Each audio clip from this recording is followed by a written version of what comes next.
Hey, sport, here you go. All done for the day, and I'm out of here because I have got a date with a real babe. Not so fast, Romeo. Oh, no, come on, don't do this. What's up?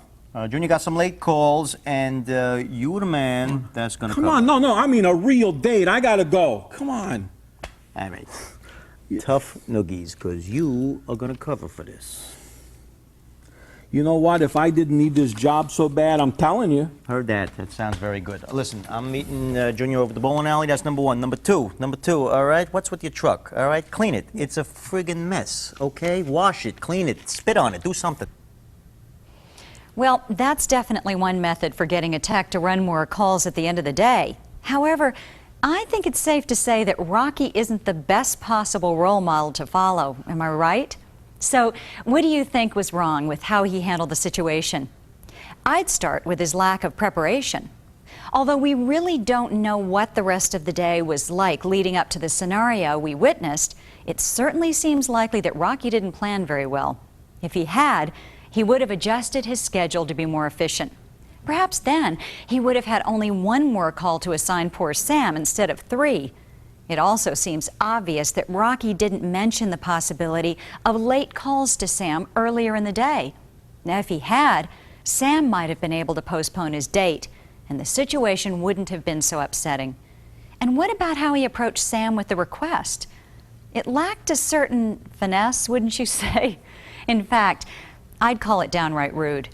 He treated Sam like he was some kind of lowly servant rather than a skilled professional. They say you can attract more bees with honey than with vinegar, and I tend to agree. Even though Sam may service those calls in order to keep his job, I pity the poor customers who are going to have to deal with him. There's a good chance his attitude is going to be about as negative as it could get. Nope. This is much too big a job to try to do all tonight. So, you know, what I would suggest is, you call our office tomorrow, we'll come back, we'll have a lot more time. No, wait. I mean, the man on the phone said it sounded like an easy job. My husband's going to be here any minute for dinner, and he's bringing his boss with him. Well, I feel for you, but you know what I do? Because I got another job to go to, and quite honestly, with all due respect, you ain't the only lady on the planet that's got these problems. So, what I would do, a little suggestion, when they get here, take them all out for some Chinese food. I mean, let's face it, that's what I'm going to do. Look, I got to go anyway. So call tomorrow, huh? So, by mistreating Sam, Rocky has inadvertently mistreated his customers as well. And isn't that bound to have an adverse effect on repeat business? You bet it is. Now, what about support? It sure didn't look like Rocky was going to keep in contact with Sam in case Sam ran into any trouble. He didn't give out a home phone or beeper number. In fact, he mentioned that he was going to go out bowling with Junior. So how was Sam supposed to call Rocky when the work was completed? I guess he wasn't. Not a good idea. And what about helping to get supplies out to job sites or other assistance?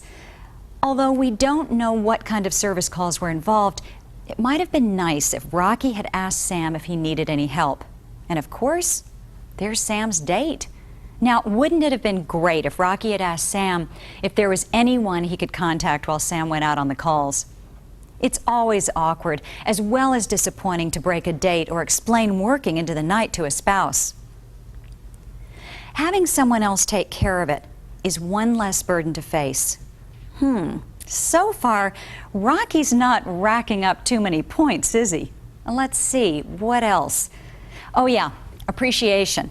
Did Rocky ever thank Sam for agreeing to run those last calls?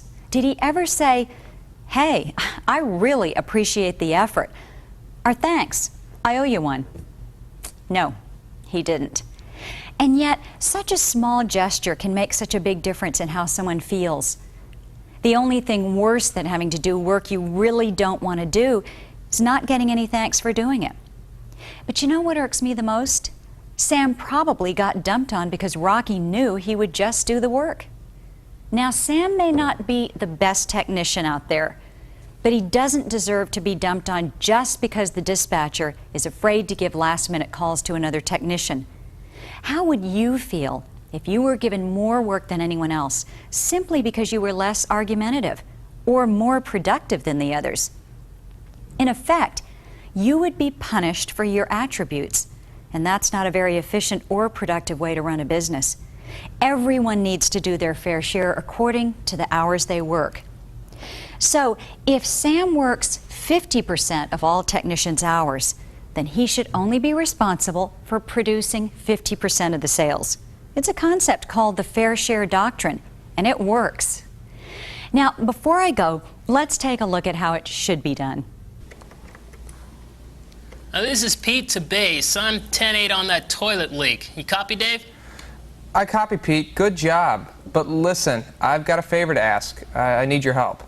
I think I know what's coming next. I mean, you warned us in midday that you thought it was going to be a full load today, and I did say I was willing to stay a little late. That you did. Hey, you know I wouldn't have asked you unless I really needed you. Mike's all the way across town on a furnace repair, and these people want a new water heater put in pronto. I just couldn't let it go. Yeah, copy on that, Dave. Sounds like a nice job. I really appreciate it, Pete. I'll be wearing my beeper in case you're still working and I've left the shop. And you've got my home phone number if you need it. That's a 10-4. Say, Pete, why don't I send Tom over to the customer's house with the new water heater? It'll save you a trip back to the base, and he can give you a hand when he gets done. That's a great idea. Thanks, buddy. No problem. Oh, and is there anybody you want me to call for you to let them know you'll be a little late getting home? No, thanks, though. My cat appreciates the offer. She's the only one that's waiting up for me tonight. That's a 10-4, Pete. Now, remember to call me when you're done. Just let me know how it went and that everything's okay, all right? Copy on that. Hey, so what's that address already? I want to get started on this thing. Much better, wouldn't you say? I hope you enjoyed this week's topic. I'll be seeing you again later in the series. So long.